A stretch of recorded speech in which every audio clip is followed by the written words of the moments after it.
Frères et sœurs, c'est le Seigneur qui nous accueille ce matin.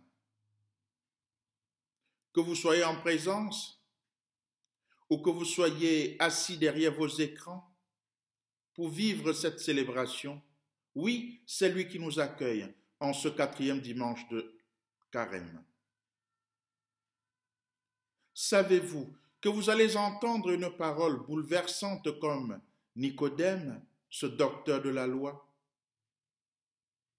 Nous qui sommes ici, savons-nous que nous sommes parmi nos frères et sœurs en humanité? Il vaudrait mieux que cette Église, visible, invisible, présente ou à distance, soit vide si nous ne percevions l'importance de la fraternité. Nous qui sommes ici, pauvres ou riches, jeunes ou vieux, malades ou bien portants, tristes ou même joyeux, nous qui sommes ici, sachons le comprendre de par Jésus-Christ vivant dans son Église. Oui, la grâce du Seigneur Jésus, la paix qu'il nous donne, sont toujours avec nous tous, dès maintenant et à jamais. Nous arrivons des 4 coins de l'horizon. Alors, louons le Seigneur.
Louons Dieu.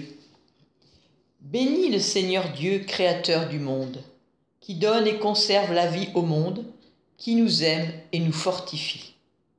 Béni soit Jésus-Christ, le Sauveur du monde, qui nous a donné sa vie et partage notre vie, qui nous aime et nous guérit. Béni soit le Saint-Esprit, guide et soutien de l'Église, qui éclaire pour nous l'Évangile, qui nous console et nous donne la joie. Bénissez Dieu avec tous les siens, le Dieu qui aime et sauve le monde, le Dieu qui aime et garde notre vie. Alléluia. Amen.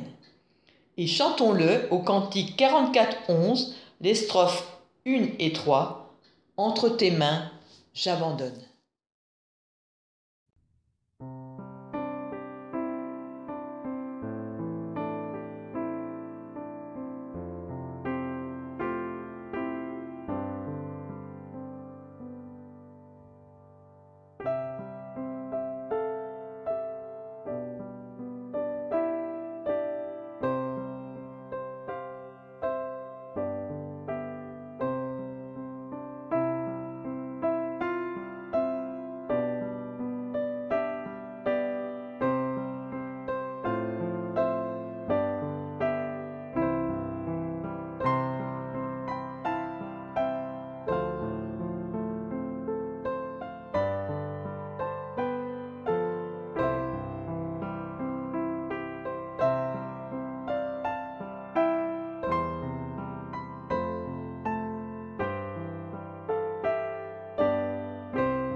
Écoutons la volonté de Dieu.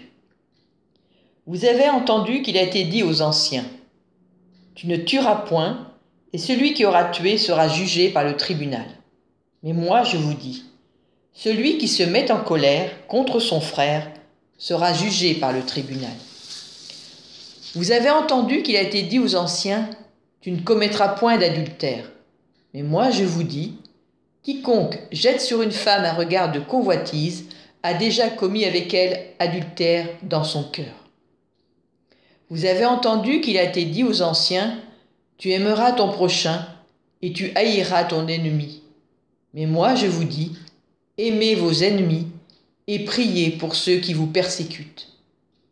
Soyez donc parfaits, comme votre Père céleste est parfait. Amen. Je vous invite à la prière.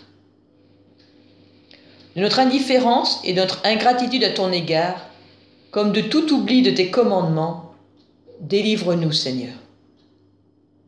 De toute forme d'égoïsme et de tout manque de générosité envers notre prochain, comme de toute mauvaise humeur, délivre-nous, Seigneur. De toute lâcheté et de toute paresse dans nos communautés, comme de toute négligence dans notre travail, délivre-nous, Seigneur. De toute vanité et de tout orgueil de soi-même, comme de tout découragement, délivre-nous, Seigneur. Seigneur, pardonne-nous. Amen. Et nous chantons cantique 41-42, chante Alléluia.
Annonce du pardon.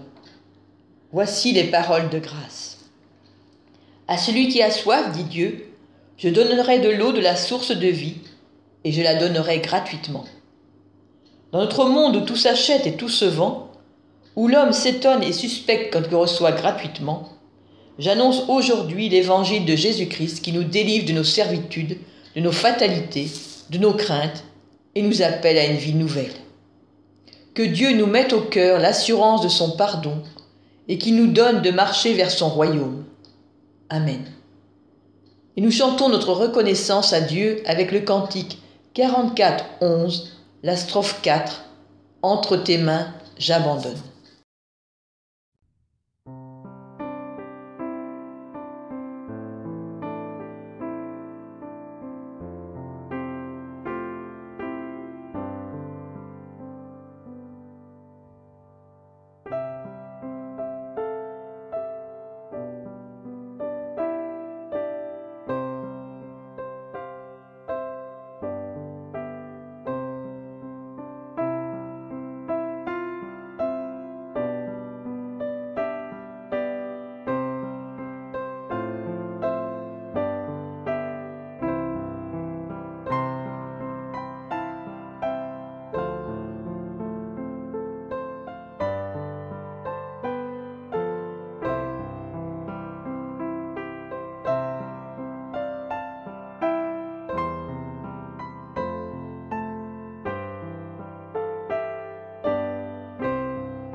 Nous lirons ce matin 2 extraits de texte.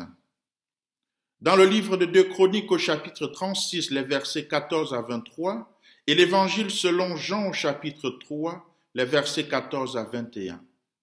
Mais avant, je vous invite à la prière. Prions le Seigneur.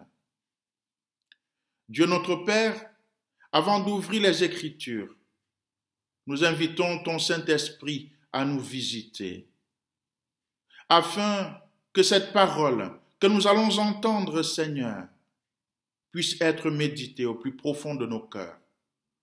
Viens et parle, nous t'écoutons, et donne-nous la force de pouvoir marcher dans tes pas. C'est au nom de Jésus que nous te le demandons. Amen. Lecture dans 2 Chroniques 36, les versets 14 à 23. De plus, tous les chefs des prêtres et du peuple deviennent de plus en plus infidèles envers Dieu. Ils imitent les actions horribles des autres peuples. Ils rendent impur le temple que le Seigneur a consacré à Jérusalem. Le Seigneur, le Dieu de leurs ancêtres, leur envoie donc très souvent des avertissements par l'intermédiaire de ses messagers. En effet, il a pitié du temple où il habite et de son peuple. Mais les Israélites se moquent de ces messagers. Ils ne comptent pour rien les paroles de Dieu et ils rient de ses prophètes. Alors le Seigneur finit par laisser éclater sa colère contre son peuple et ils ne peuvent rien contre elle. Le Seigneur fait attaquer le pays par la loi de Babylone et le livre à tout son pouvoir. Ce roi tue les soldats jusqu'à dans le temple. Il n'a pitié de personne, ni des jeunes gens, ni des jeunes filles, ni des adultes, ni des vieillards. Il emporte à Babylone tous les ustensiles, grands et petits, du temple de Dieu, les trésors du temple, ceux du roi et de ses ministres. Puis les Babyloniens brûlent le temple de Dieu et démolissent le mur de Jérusalem. Ils mettent le feu au palais et détruisent tous les objets précieux de la ville. Leur roi déporte à Babylone ceux qui ont échappé à la mort. Ils deviennent ses esclaves et ses esclaves de ses fils, jusqu'à ce que les rois de Perse prennent le pouvoir. Voilà comment se réalise la parole que le Seigneur a dite par l'intermédiaire de Jérémie. Le pays sera abandonné pendant 70 ans jusqu'à ce que son temps de repos arrive à sa fin. Cela remplacera les périodes de repos qui n'ont pas été respectées.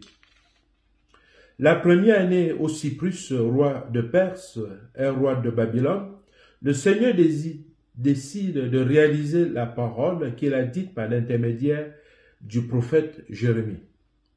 Il donne à Cyrus l'idée de faire connaître dans tout son royaume, oralement et par écrit, le texte suivant.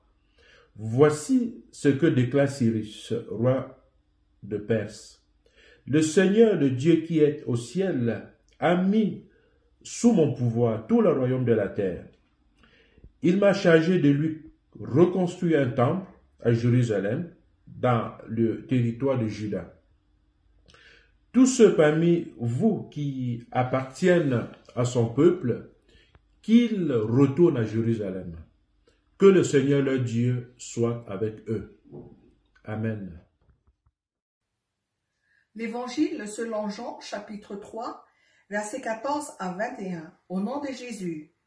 Et quand Moïse éleva le serpent dans le désert, il faut de même que le Fils de l'homme soit élevé, afin que quiconque croit en lui ait la vie éternelle. Car Dieu a tant aimé le monde qu'il a donné son Fils unique, afin que quiconque croit en lui ne périsse point, mais qu'il ait la vie éternelle. Dieu, en effet, n'a pas envoyé son Fils dans le monde pour qu'il juge le monde, mais pour que le monde soit sauvé par lui.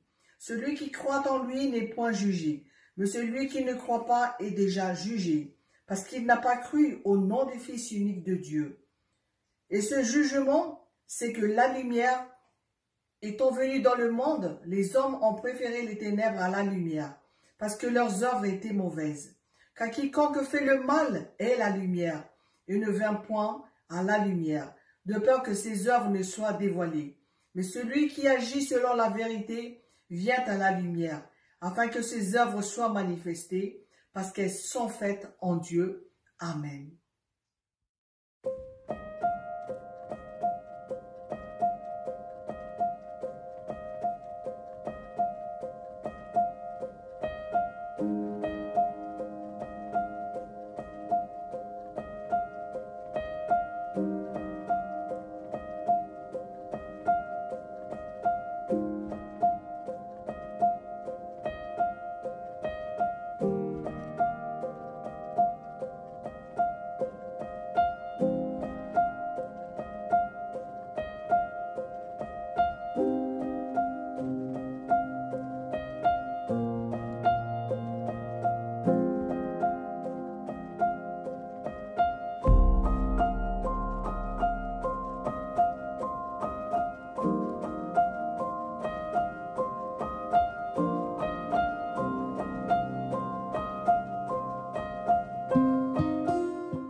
Frères et sœurs dans le Seigneur, en ce 4e dimanche de Carême, je vous invite à méditer le thème suivant. Cheminer avec Jésus, c'est choisir la vie.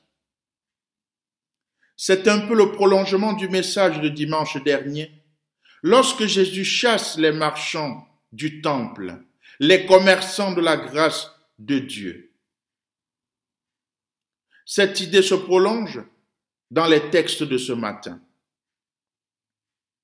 Le 2e livre des Chroniques nous rend attentifs à 2 éléments essentiels devant nous aider à consolider notre foi en Dieu. La première idée est que Dieu reste fidèle à son peuple, et cela, malgré son infidélité, il lui tendra toujours la main pour le libérer de tout ce qui semble l'embrigarder. Ensuite, puisque rien n'est impossible à Dieu, il trouvera toujours les moyens adéquats de le délivrer de ses compromissions. C'est une manière de rappeler à l'humanité tout entière que Dieu est amour et qu'il agit toujours par amour agapé. Cet amour qui se donne sans être égoïstement intéressé, comme nous le découvrons dans l'Évangile selon Jean, dont l'extrait que nous avons lu est la suite de l'entretien de Nicodème avec Jésus. En effet, Nicodème est un théologien affirmé et confirmé dans le judaïsme. Il fallait d'ailleurs avoir 40 ans à l'époque pour être considéré comme docteur de la loi, du moins pour avoir ce titre de docteur de la loi. Cet évangile a été rédigé tardivement, alors que les pharisiens dirigeaient la vie religieuse après la destruction du temple de Jérusalem et la dissolution du statut des prêtres. Nicodème était donc reconnu comme un rabbin exemplaire de par sa vie au regard de la Torah. Vous comprenez qu'il n'était pas n'importe qui et ne faisait pas n'importe quoi. Voilà pourquoi il vient poser des questions à Jésus pendant la nuit. Ce Jésus, considéré par certains comme un moins que rien. Il vient à la rencontre de Jésus, par simple humilité à mon avis. Nicodème commence par reconnaître au verset 2 du chapitre 13 que Jésus, je cite, est un maître qui est venu de la part de Dieu. Fin de citation. La discussion s'ouvre alors sur la nouvelle naissance.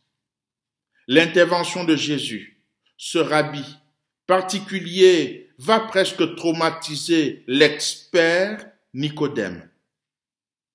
Jésus va se situer au niveau du savoir pointu du docteur Nicodème pour interpréter la même Torah que tous lisent. Nicodème pose les questions comme cela se faisait à l'époque et Jésus donne des réponses, suscitant en lui des interrogations qui bousculent ses certitudes. Jésus va jusqu'à dire, et je cite, que personne n'est jamais monté au ciel, sinon celui qui est descendu du ciel, le Fils de l'homme. Il le rappelle au verset 13. C'est donc lui, c'est-à-dire Jésus, qu'il faut adorer, et non vos règles et vos traditions que vous avez érigées et dictées, en plus des 10 paroles. Les réponses de Jésus semblent provoquer l'éclatement d'un monde imbibé par sa religiosité, afin de questionner et interpeller ses enseignements traditionnels dans le but de provoquer une remise en cause et susciter une réflexion édifiante et féconde. Réflexion avec laquelle un regard peut tout changer. Pour y arriver, quelques éléments historiques, en nous appuyant sur la mention du serpent de bronze indiqué dans le texte. Ce serpent de bronze, faut-il le rappeler, était un objet d'adoration. Frères et sœurs, rappelons que le peuple hébreu était cerné par les serpents venimeux dans le désert du Sinaï. Ce peuple avait murmuré contre Dieu, comme mentionné dans le livre d'Exode. Quand il voyait donc ces serpents en grande quantité, il pensait que c'était une forme de punition de Dieu, ce Dieu de Moïse, qui était chargé de les libérer. Il pensait que c'était une punition parce qu'ils avaient murmuré contre ce Dieu que Moïse adorait. Il va donc, c'est-à-dire le peuple, solliciter Moïse pour lui demander de servir d'intermédiaire entre Dieu et lui. Le peuple reconnaît avoir offensé Dieu en le critiquant, mais aussi en critiquant Moïse, son serviteur. Pour ce faire, la coutume de l'époque faisait ériger un serpent de bronze sur une perche, serpent représentant le Dieu guérisseur. Et quand quelqu'un était mordu par un serpent, tout le monde était convaincu que pour être guéri, il fallait lever les yeux vers le serpent et le regarder. Le peuple y avait mis sa foi, sa confiance et son espérance. C'est exactement ce que Moïse demandera au peuple qui viendra le consulter avec la recommandation de Dieu de faire exactement comme d'habitude, c'est-à-dire ériger ce serpent de bronze, ce qui nous interroge un peu. Moïse transformera ainsi une pratique coutumière proche de la magie à un véritable acte de foi, sans bousculer le peuple. Il semble préciser qu'il ne faut pas se tromper de Dieu en pratiquant de tels rites, puisqu'il n'existe qu'un seul Dieu qu'il faut regarder, c'est-à-dire adorer. Et c'est bien celui qui les a libérés par amour de l'esclavage en Égypte, sans aucune contrepartie. En regardant le serpent que vous avez dressé, dit-il, que votre adoration ne soit dirigée que vers Dieu, qui a décidé de prendre la forme humaine pour vivre avec vous, manger avec vous, pleurer avec vous, rire avec vous, ce que les autres dieux, avec des minuscules, ne font pas.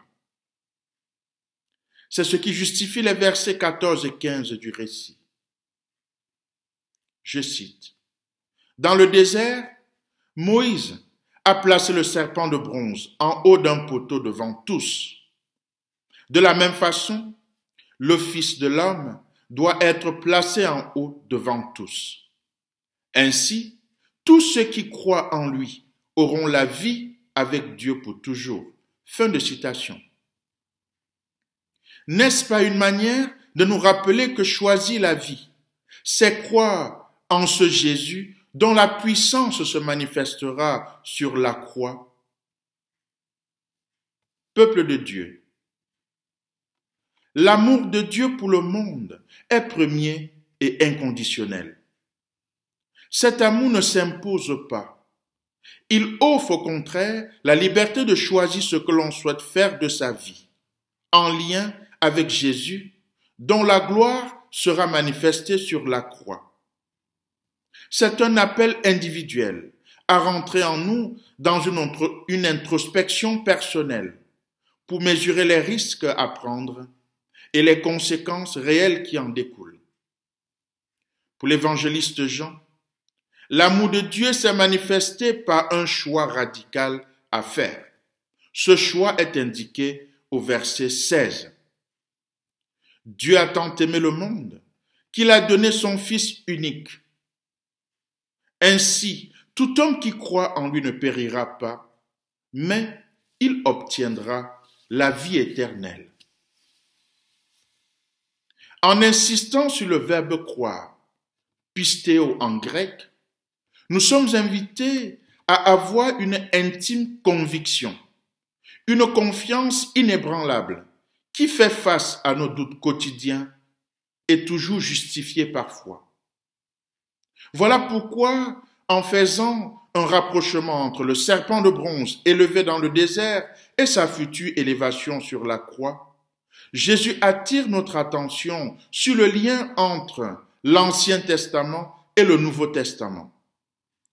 Nous sommes exhortés à tourner nos regards vers Jésus qui est élevé à la croix comme le serpent de bronze dans le désert, afin de recevoir une espérance qui nous maintient sur le long chemin. C'est une invitation à faire au-dessus ce chemin inédit et une exhortation à nous dérober des œuvres des ténèbres que nous connaissons, tapis dans l'ombre de nos cœurs. C'est aussi, frères et sœurs, un appel individuel qui se reçoit et se vit en commun dans une foi partagée, une foi qui rassemble, unit et construit la vie renouvelée avec le Seigneur. Voilà la bonne nouvelle du salut pour toi qui m'écoutes ce matin. La bonne nouvelle du salut pour nos communautés respectives. C'est pourquoi tu es invité à croire. Oui, crois et tu seras sauvé, puisque la croix manifeste l'amour de Dieu pour la vie éternelle.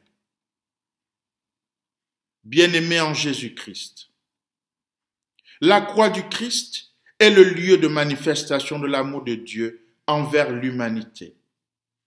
Seulement, chacun de nous reçoit la parole telle qu'il est, là où il en est, avec ses forces et ses faiblesses, ses refus, ses interrogations, ses incompréhensions. La parole reçue se ferait un chemin dans ton cœur, dans ta vie, et guide alors tes choix théologiques, éthiques et moraux. L'offre de Jésus n'est pourtant pas sélective. Elle ne s'intéresse pas aux candidatures, aux lettres de motivation bien rédigées, avec des curriculum vitae bien fournis. Non, l'offre de la vie éternelle est adressée à tout le monde, sans exception. L'offre est éternelle, pour la vie éternelle. Éternelle ne fait pas référence à quelque chose que nous vivrons seulement après la mort. Il s'agit de la vie que Dieu nous donne aujourd'hui, ici et maintenant. Lorsque nous entrons en relation avec lui et marchons à sa suite, nous recevons la vie qui est en lui, vie qui est relation avec son Père. En nous offrant sa vie, Jésus est venu nous libérer de toutes les entraves et les peurs qui nous enferment afin de nous ouvrir à l'amour du Père. Il est venu nous donner la vie même de Dieu pour qu'elle puisse jaillir en nous et à travers nous. Ce pèlerinage d'amour commence et s'approfondit, frères et sœurs, lorsque nous entretenons cette relation avec Dieu au plus profond de nos cœurs, en priant et en méditant quotidiennement sa parole. Et comme disait le théologien Jacques Ellul, la lecture croyante est une écoute, puisque la foi se ressource dans le silence. La lecture croyante est une écoute, puisque la foi se ressource dans le silence. Eh bien, n'aie pas honte de rencontrer Jésus tel que tu es, dans la lecture croyante et le silence. Le rencontrer même secrètement et vivre par ses enseignements. C'est choisir la vie dont l'engagement se renouvelle dans le corps et le sang de Jésus-Christ que nous partageons lorsque nous prenons la scène. Alors, qui que tu es, quoi que tu es, choisis la vie. Amen.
Veuillons confesser notre foi. Je crois en Dieu, le Père Tout-Puissant, Créateur du ciel et de la terre. Je crois en Jésus-Christ, son Fils unique, notre Seigneur, qui a été conçu du Saint-Esprit et qui est né de la Vierge Marie. Il a souffert sous Ponce Pilate, il a été crucifié, il est mort, il a été enseveli, il est descendu aux enfers. Le troisième jour, il est ressuscité des morts, il est monté au ciel, il siège à la droite de Dieu, le Père Tout-Puissant. Il reviendra de là pour juger les vivants et les morts. Je crois en l'Esprit Saint. Je crois à la Sainte Église universelle, la communion des saints, la rémission des péchés, la résurrection de la chair et à la vie éternelle. Amen.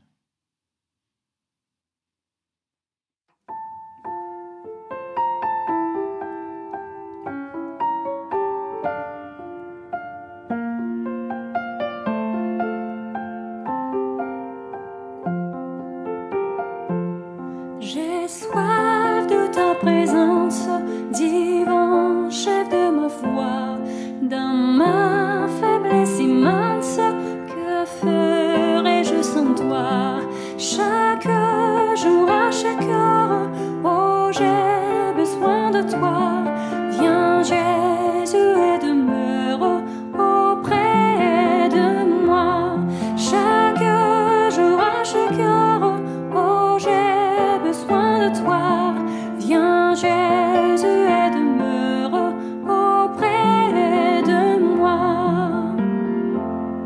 Pendant les jours d'orage, d'obscurité, de froid, quand faiblit mon courage, que ferais-je sans toi? Chaque jour, à chaque heure, oh j'ai besoin de toi. Viens Jésus et demeure auprès de moi. Chaque jour, à chaque heure, oh j'ai besoin de toi. Viens Jésus et demeure auprès de moi. Oh Jésus, ta présence, c'est la vie et la paix dans la souffrance et la vie à jamais. Chaque jour, à chaque heure, oh j'ai besoin de toi. Viens Jésus et demeure auprès de moi. Chaque jour, à chaque heure, oh j'ai besoin de toi. Viens Jésus et demeure auprès de moi.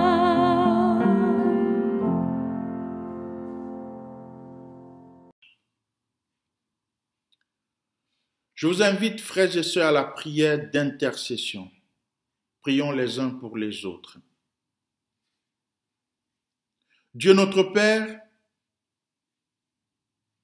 nous te disons notre reconnaissance pour ton message et ta parole, ces enseignements et ces interpellations. Nous te confions maintenant nos vies. Tu connais les richesses qui s'y trouvent, mais tu connais aussi nos faiblesses. Nous te demandons de faire venir ton souffle vivant pour qu'il nous délivre de tout esclavage, pour que nous puissions vivre pleinement ton amour au milieu de nos frères et sœurs. Fais surgir maintenant ta vie parmi nous. Envoie ton souffle pour que nous soyons revivifiés dans cet amour que tu nous offres. Dieu notre Père, donne du pain à ceux qui ont faim. Donne à boire à ceux qui ont soif. Donne ta force à ceux qui sont faibles. Donne l'humilité à ceux qui se croient forts, car toi seul, tu es notre force. Donne la foi à ceux qui doutent, et donne le doute à ceux qui croient te posséder, car toi seul, Seigneur, tu es la vérité. Donne confiance à ceux qui ont peur. Donne confiance à ceux qui ne savent plus où mettre la tête. Donne ta crainte à ceux qui ont trop de confiance. Oui, Seigneur, soutiens notre espérance. Donne la lumière à ceux qui te cherchent et garde ton amour à ceux qui t'ont trouvé, pour qu'ils te cherchent encore, car toi seul, Seigneur, peux combler notre amour. Souviens-toi des malades. Particulièrement, Seigneur, le jeune Nicolas, qui se remet progressivement.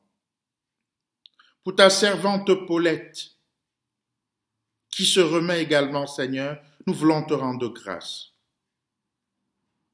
Nous te confions Patricia, Jean-Pierre Aléra et Ghislaine, la famille Foucault, Jeannette Fortin, Régis et Marie-Rose Simon.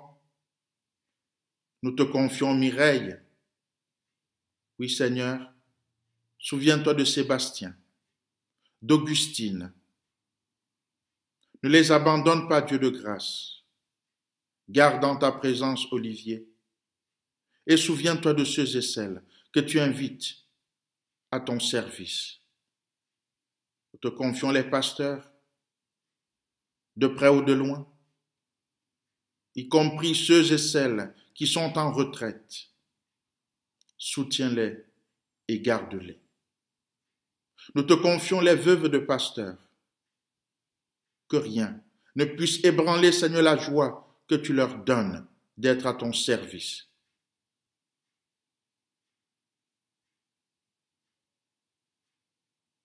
Dans la foi qui nous rassemble, nous voulons proclamer: je me couche et je m'endors en paix, car toi seul, Seigneur, tu donnes la sécurité.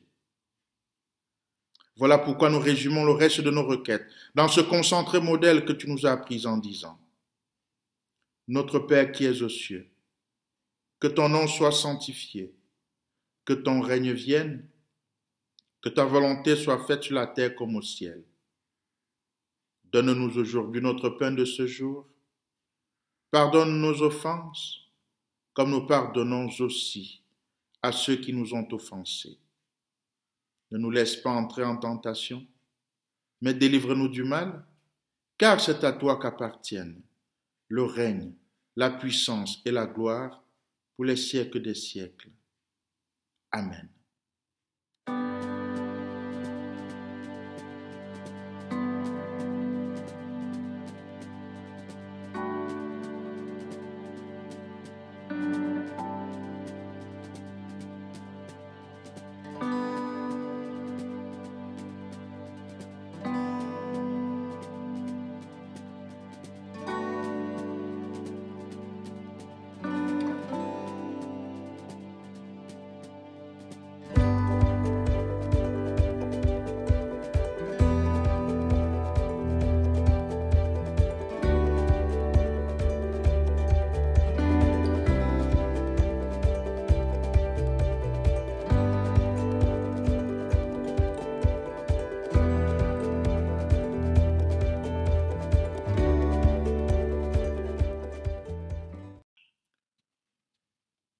Avant de terminer, je tiens à remercier ceux et celles qui participent à la célébration de ces cultes de près ou de loin, depuis mars dernier.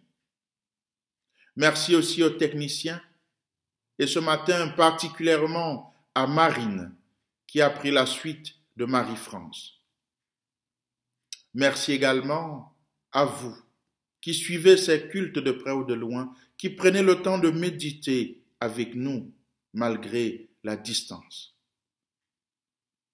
Nous recevons les exhortations avec l'extrait de l'épître de Paul aux Éphésiens au chapitre 2, les versets 4 à 10. C'était le deuxième texte proposé en ce jour, texte que nous n'avons pas lu et que nous utilisons pour en faire l'exhortation de ce jour. Mais Dieu est riche en pitié et il nous aime d'un grand amour. C'est pourquoi, à nous qui étions morts à cause de nos fautes, il nous a donné la vie avec le Christ. Oui, vous êtes sauvés grâce à la bonté de Dieu. Avec le Christ Jésus, il nous a réveillés de la mort et avec lui encore, il nous a fait asseoir dans les cieux. Ainsi, en montrant sa bonté pour nous dans le Christ Jésus, Dieu a voulu prouver pour toujours la richesse extraordinaire de ses bienfaits. En effet, vous êtes sauvés grâce à la bonté de Dieu et par ce que vous croyez. Cela ne vient pas de vous.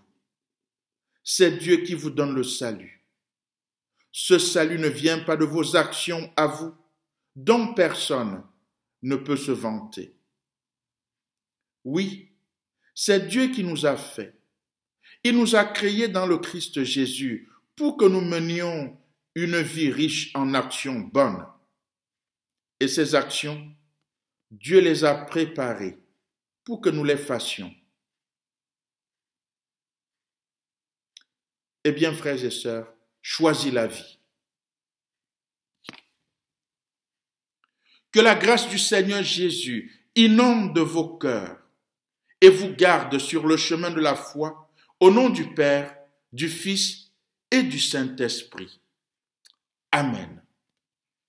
Bon dimanche, bonne semaine et à dimanche prochain, si Dieu le veut. Demeurez par la grâce, unis dans le Seigneur.